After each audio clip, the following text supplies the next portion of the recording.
Thank you so much, guys. A little bit of my history. So I'm from South Brazil. I started Jiu-Jitsu in 2001. Got my black belt 2008. After that, I got a little change in my life, like the opportunity to move to the Middle East, where I spent 12 years of my life in Abu Dhabi. That's in the United Arab Emirates. And in 2021, I moved to the US and I ended up over here for a reason. To be making this moment with all of you, sharing a little bit of my knowledge. Happy to be here. So let's get to the fun part. Usually, I am a guard player. I love guard, but I will not make up. If you were able to take down and land on top, especially if you're a beginner, that's better strategy for you. So let's say the white belts, the blue belts. Why do I say that? Because guard doesn't tolerate much mistakes. You probably felt that already. If you're able to apply takedown and I'm passing his guard, if I slip and then post my hands, it's not going to cost much. But if he does a wrong move with his legs, I will probably park heavy on top of him, and that's going to cost a whole round or fight, okay? So with that being said, I'd like to intro a little bit of takedowns. Not much. I'm not a black belt in judo, but I like to study the takedowns, and I like to combine it. So the good thing in jiu-jitsu is that we can combine judo takedowns with wrestling, and of course, bring the fight to the ground where we develop good ground game, okay? So, usually the most conventional grips we have is collar sleeve over here, okay? Or on the other side, collar sleeve over here. This, when I engage, if I want to shoot judo takedowns, I'll need grips, okay? If I'm going to shoot wrestling takedowns, I can shoot from a distance, like the double leg and other moves. So over here, guys, I am in a conventional base. He has a right leg, I have a right leg. We're studying each other, okay? So I'm going to change this base we have, as I have my collar over here, he has his collar over here, to a collar on collar. So we are collar on sleeve right now. This hand goes to the collar. So I'm driving his upper body a little bit. As you realize, he's holding my sleeve back there, and that's going to be a gentle break of the grip, okay? So if he's holding over there, break the grip. Now I'm switching to this base. We are more aggressive over here. He has my collar. I have his collar, okay? As I don't want Chris to give up this grip, I'm going to hold his sleeve and try to have his elbow on the line of my arm over here. So together with the move, I'm going to shoot against his joint, okay? You have to concede. So this is what we call the tornado takedown, okay? So I have his sleeve. Why do I have the sleeve? Because I don't want him to give up this grip anymore. Okay? So it's like, I can pretend I want to break it, but instead I keep it. So now there's no room for him to give up. So over here, you move with him, and I'm going to hitting the joint. So I'm stretching my arm under his and rolling sideways over here. Ooh. He fell. I still have the collar, engaging another hook, and pull that collar up, locking him, okay? I keep that collar and I need to engage him with some traction on my legs and hip because I saw some people, they throw the opponent so far away that he's able to stand up again. I don't want that rebound, okay? You want to engage, and for your takedown to be valid, you need to stay on top, control the top. So we have collar sleeve over here. Everything like more cautious for both of us. I switch. For a moment, I have double collar until I punch his shoulder and switch my leg. And I break that grip. Okay? He's holding that grip off. Pulling like this might solve the problem. Okay? Then straight to the sleeve over here and I pull so his elbow is under my arm. Okay? Now it's just a side throw. I'm side rolling, he has to follow. He fell. I keep the collar, I look at my hip. 1, 2, 3. Okay, so I'm always applying traction so I don't lose him and I can get my points. So this is the tornado takedown. Any questions? You think we can start warming up with that? No? Some good mat area. Again, it's all about turning into collar on collar. More aggressive for both of us. Usually, judo folks, they like to break the grip over here that you can combine each other attacks. So they like to break. They like to get the leg, they like to sew an agate, okay? So what we want over here is to not break. That he keeps this grip. So I can put a break, hold his lead, roll sideways. Aggressive, and then engage, and then take control. Let's start team up the higher ranks with the lower ranks. I think it's gonna be better. Again, if you're suffering to take off, just central with your teammate. Spread real good so we don't keep each other's heads. Back on 3. 1, 2. Again, I love guard, but I don't want to close what you're gonna learn. Always having a little bit of resources to take down. They save you, okay? Also a little bit of a piece of information I gave you over here. This could be also a different way of breaking the grip. Sometimes it's just like bang or sleeve. When I break the grip like this, opens up for me to shoot something else. He gets lost for a moment. Okay? Anyways, another thing for me that is, especially being a gi guy, that I don't like is the guillotine. Being applied on me, obviously. And that's very much people that do that well, they are tricky. They take that from your double leg or from the stand-up game. They just, fish your head. So we start with like very basic concepts of not falling into the guillotine. And then we're gonna move to some more advanced stuff. Counter the guillotine for something else. Okay? So one of the common ways that I might fall in the guillotine is by shooting a double leg over here. Okay? I'll just connect to some information before I do the move. When Chris got my neck, what do you think is the next thing he wants to do? Like Jump guard. Jump guard, not pull guard, not sit on guard. He's gonna jump, and everybody hates like jumping guard because of the injury on the knees and stuff. So over here, just working the concept first. Let's say without any context, he got my neck, guillotine. Okay. Let's say for me to avoid him jumping guard, my goal is when he jumps guard is to land my neck on one side and my legs on the opposite side. So let's say Chris is not jumping guard, he's sitting and pulling guard. My goal is to circle around and land over here. In my perfect world, we are understanding the mechanics over here. Now my neck is still locked, it's still bothering, but I am in a good spot where his legs are not actually squeezing my neck. Together with this, okay? Then, now, again, my head is only locked. It's not applying pressure. Over here, if he insists in this move, I can counter attack to his neck as well and move towards the north-south over here. When I move to that, my neck's gonna be free and I can squeeze his, okay? So this can become into something a little more realistic. The person attacks the guillotine and sits there like this, which is more friendly to the gym, but we can't expect to be that gentle in competition, okay? So just a little intro move before we move to something a little more advanced. You got my neck, doesn't matter which context, I hold over here. When I hold over here, I guarantee he's not gonna jump.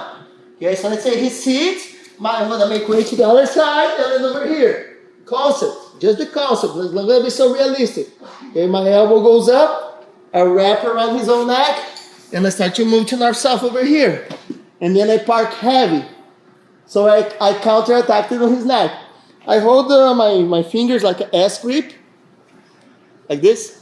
Thumb up, thumb down. Around his neck. And I get to a flat position. Squeezing real hard. Okay? So let's say if you are beginner or even like the higher ranks, this is a good concept for us to start not falling into guillotine. Let's spend like just 2 minutes understanding this, and then we're gonna work on some nice counters, okay? Hands up. Back over 1, 2. Stop. Okay, guys, now we're gonna get to the fun stuff. So again, I started to build the fundamentals. Then if you want to work in this very first concept, I told some of you it's gonna happen a little faster.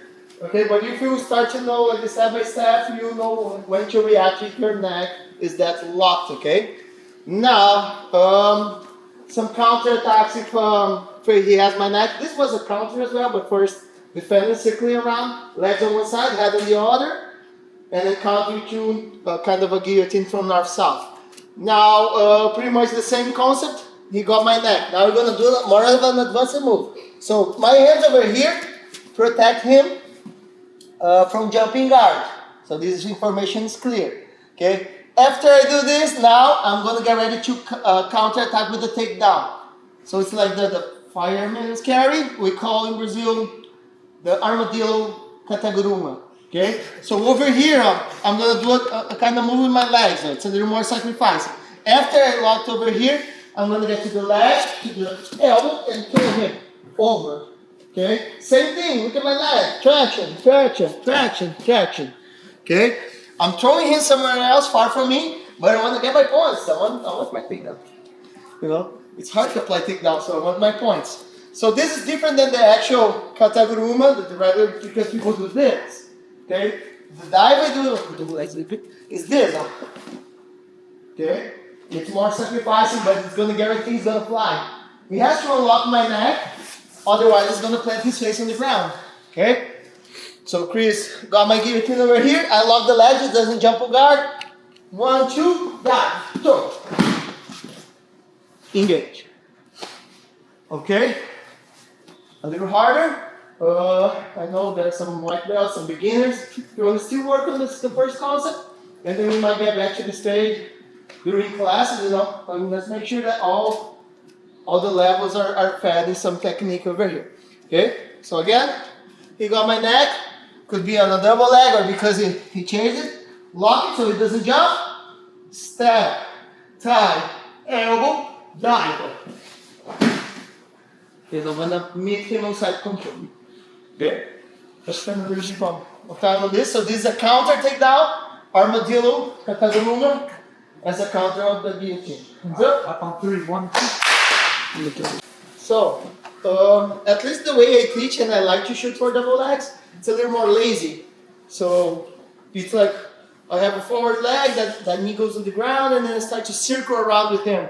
I like my jiu-jitsu to be not so tired. So let's say when I get you here, get it? I like to circle around and then over here. Okay? But sometimes the guillotine on, and let's say if you are a little stronger than I am. So over here, when I shoot the double leg, instead of circling around, he has the guillotine, I'm going to stand up fully. How do I do that? Just the squat of the gym. Leg, leg, squat. Over here, before he locks me in guard. Do that. Backward. Game over. Side break fall. Yeah, oh, you can break the right hand. Now try this. I never said that to him. Again, so you see, like, if your neck is so stuck and you feel, oh, he's gonna pull me guard, it's a whole trouble for you to not tap in that guillotine. So it's just turning your double leg into squat. I shot, step, step. Okay, technique of lifting weights apply to my opponent over here. Okay, but here's that difference of when I lift him up, I need to place one hand in between the legs and the other one around the back. And park him. It's a rough takedown, but it still is a takedown. It's not as land. So you can take him down hard. That's what I mean. So I shot, he got my neck, I continue the movement, boom, belt, and then Nothing. you have to let go of the guillotine. Otherwise I'm gonna fall on top of you. Okay, so 1, 2, 3. And you can smoothen the takedown a little more. If you're falling, guys, a little side break fall. Okay? Again, there's some changes in my plan over here. I could be trying the lazy double leg where I'm just circling around. As soon as I feel my neck is locked, lifted. This must happen on the way. Was okay? I'm sorry.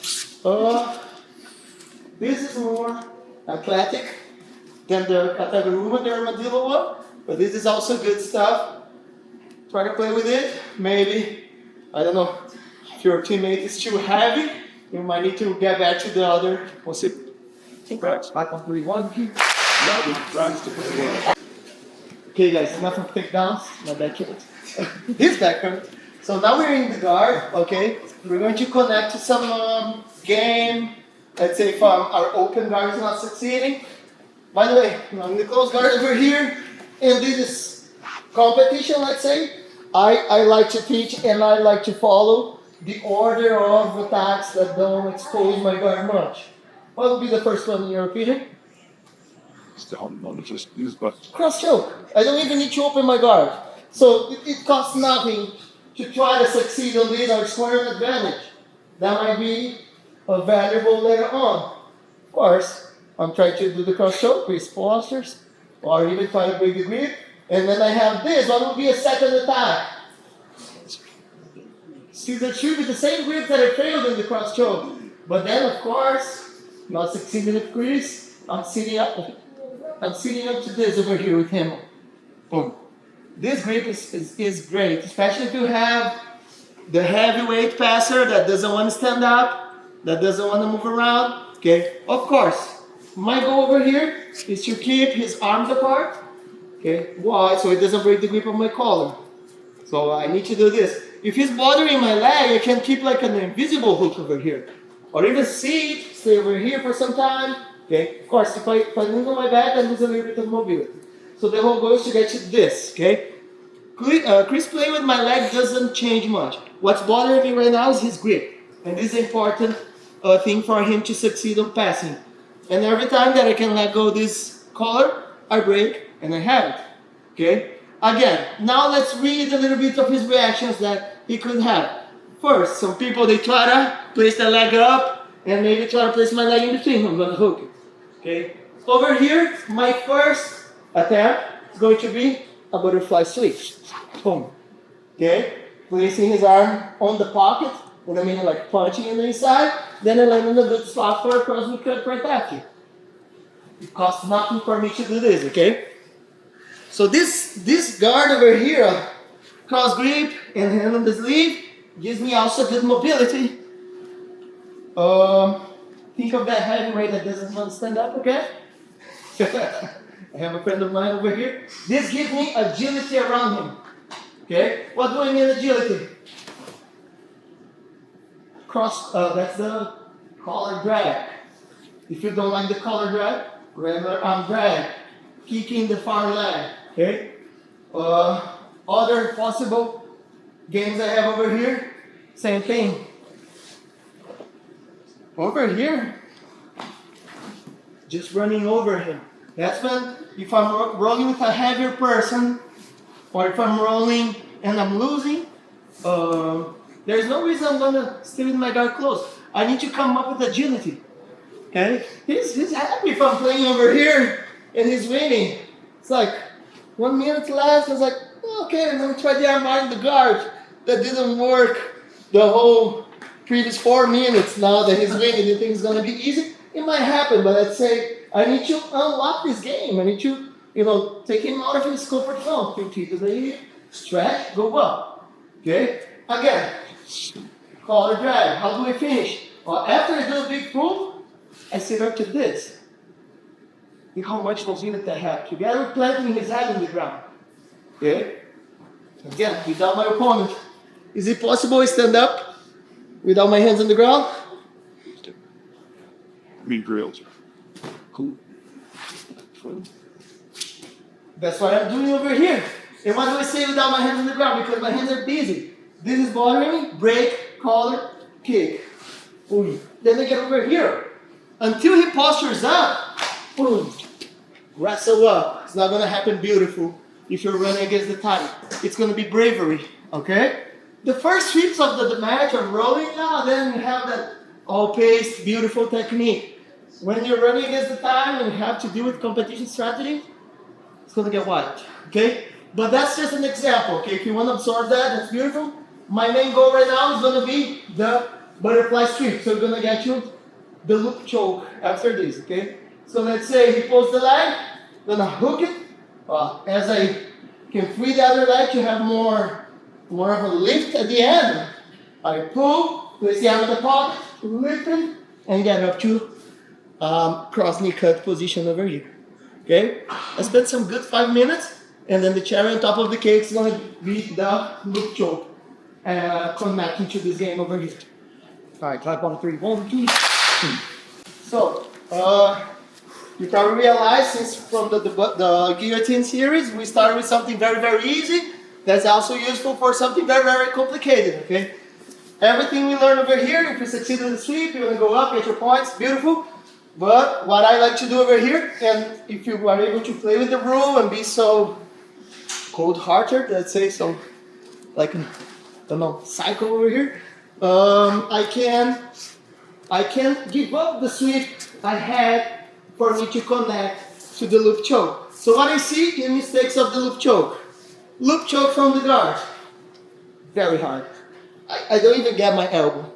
Okay? From here, game is on for the loop choke. Okay, so there are multiple ways I can try. From the collar drag thing. Ooh, his neck open. His neck is open before he postures. Boom. Look at the angle I created, okay?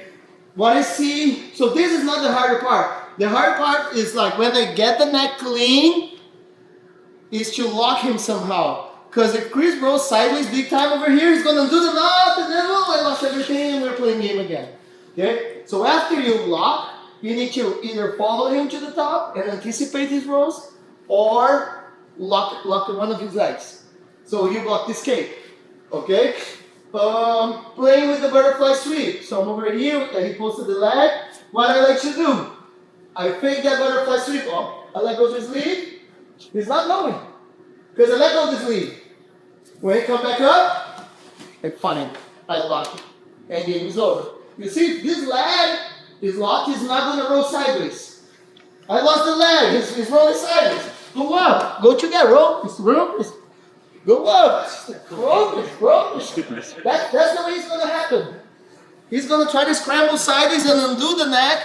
And I need to either lock him or follow the scramble and end up on top. Sometimes I lose the low, but I end up loop choke and I end up on top. Still I get my points. Still is considered as a sweep, okay? Again. So over here from this grip. Oh, another details I could give for the loop. Don't go too deep, okay?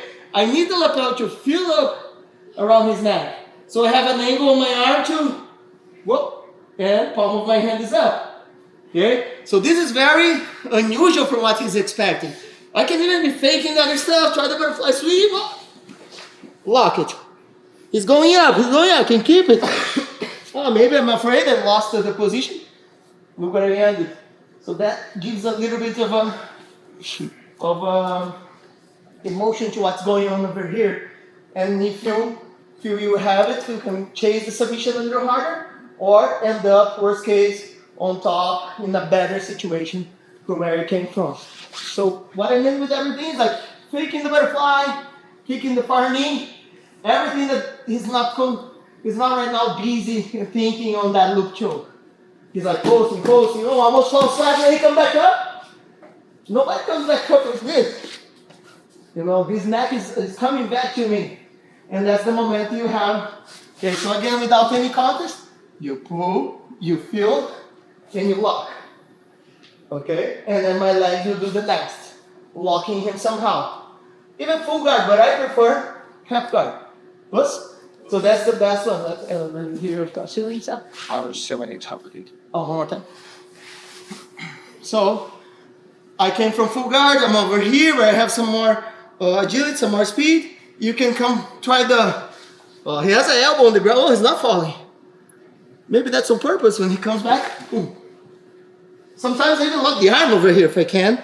Oh, I lost him. Just follow the scramble. Even from here, it's going to happen. From mount. Okay? Another possibility. Kicking, collar drag. Instead of going up. Boom. Nah, this is even worse. Okay? First, the relation kind of on the which are really behind the rest was the Pork pig. But she's still a bit. What's the question again? before you get the boot choke, when you just No, the loop choke, it fills up the neck. I'm not grabbing, I'm just like, now this arm is doing more of the job. The other one is locking him. you're And I'm pulling the lapel. This is not making much difference. More is the second leg. The second hand, sorry. Okay? Make sure your wrist is hard pointing up like this. Okay? So this is like, you can play with the room. You feel, oh, it's gonna fall slightly easy. You allow him to come back and give up the sweep. Strategical wise, there is a context. Finish. It's a hard opponent. You find that sweep, go up and get your conventional jiu-jitsu going on. But if you can afford being a little more tricky, go ahead with this. This needs a little more practice, confidence, and context. Okay? You have the neck. That's not the end. You need to catch some part of his body so he doesn't come through the hunt. Rolling sideways. All right, 5, 4, 3, 1, 2. Guys, talking a little bit about me. Even when I was younger, like an 18-year-old blue belt, I was a half guard guy. So, but I don't want to teach you only half guard. I could spend like the whole 1 hour and a half teaching only half guard. So I'm trying to bring a little bit of everything. Then we can review, we can study later on or visit next times. But the half guard, so again, the half guard now that I became older, it's even more my game than before. Because it's safer, I can lock one of his legs, I can slow him down. If it's like those passers that try to put on a pace on you and it's like, oh, I can't keep up with other guards, lock that guard, get on deep half, and wait for his mistakes. At some point you're gonna be safe, okay? So, how do I set up my half guard? It usually comes from the shield over here, this position, okay? My goal is to get to deep half and read what will be his reactions. So the shield, doesn't like Chris to glue his chest on mine. I'm kind of protecting. By the way, over here, there are some reactions I like to have. Don't keep my knees too tight. Don't keep my knee too far. I need to see what he wants from me. He's trying to pressure my leg. I keep it up, wearing the boot back here. I have some space. I go up to this position, still locking his leg. Okay, I have the belt. Now, when I get to deep half, I get to this point and I stretch his leg. And then my hip goes deep in. Deep half, successfully set up, okay? Now, there's pretty much 2 different bases he could do. This one, where this leg is stretched, or the opposite, where this knee is on the ground and the other leg is stretched. We're gonna work on 2 situations, okay? Go back for me. So this is more common, and there are some basic sweeps I can mention, but I want to focus on some cool stuff. Again, if you have difficulties on playing guard or you don't feel so athletic, half guard is for you. Again, demands less athleticism. Basic sweeps I could attempt: no gi control, swing from one side to the other, wrestle up. Okay, I want to spend the time with something a little better for us. Now, one very unusual sweep over here, when Chris is hiding his arms from me. He's posturing up and I can't find none of his arms. I'm gonna open his collar and guys, get close because this grip is pretty cool. I grab his armpit over here. Look where my fingers are. That's very unusual. I still have the collar, but I have the armpit. Look where my fingers are. Then over here, guys, I pull him down. Okay, can you posture up, Chris? And this is horrible. Somebody grabs over here. Okay, now there's no pulling and pushing. I'm gonna sweep him straight away that way, but I need to mind my legs. Okay, with my legs still locked, I'm going to swing and go up on my elbow. Okay, can you by any chance break this grip over here, Chris? It's horrible, believe me. Now I just have to go up. Okay, so it's very unusual. You're grabbing the armpit together with the lapel. So game is on. Okay. Yeah, the setup is going to be the same. And again, if we would spend like 1 hour in half guard, I would say the half guard, take my back, is the game of comeback.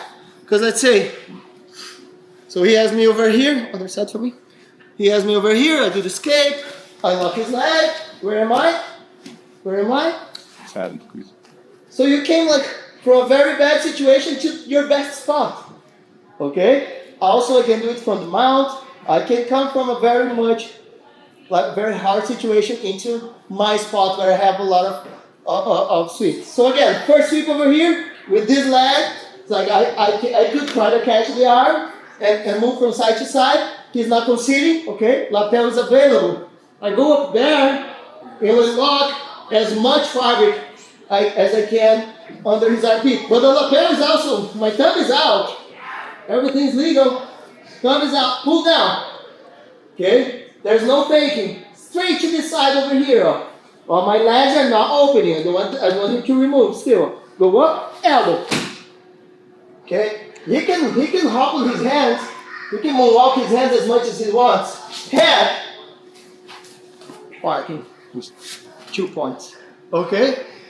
Half guard is very cool. But I mean, it's the game of suffering. My neck hurts from the last 20 years getting cross-faced by people. But this is the one game that you can, also if you're smaller and you like it, you can beat heavier people. I'm gonna work three techniques from half guard. And we're gonna get you some brown and black belt stuff too, included. But this is certainly a good sweep you'll not regret while learning. Clap on 3, 1, 2. So there's a slicer over there that's like, I was refusing to tap and I was about to, yeah, back in the days. So the good thing that I spent time in the ring with 12 years, that I had like classes with hundreds of black belts, different games, different schools, and I was able to absorb, which is good, and I've got to think out of the box. So pretty much the same setup of deep half. Oh, I mentioned that the half guard is the game of comebacks, right? I showed from the back. It's a mount over here, Chris. 1, 2, 3. Oh, no points. 3 seconds, right? People up. From hell to heaven. Things like that in the half guard, okay? So again, we have that one. So let's say Chris is hiding the arms for him is hard because he has to surf his arms in the air. Both arms, I want to catch both for my other sweeps. And then when I try to play with the lapel, there's a chance he hides the lapel for me. And then I take his ball, I'm bothering him. But look what one guy tried to do with me. So all of you pretty much know the rear naked choke.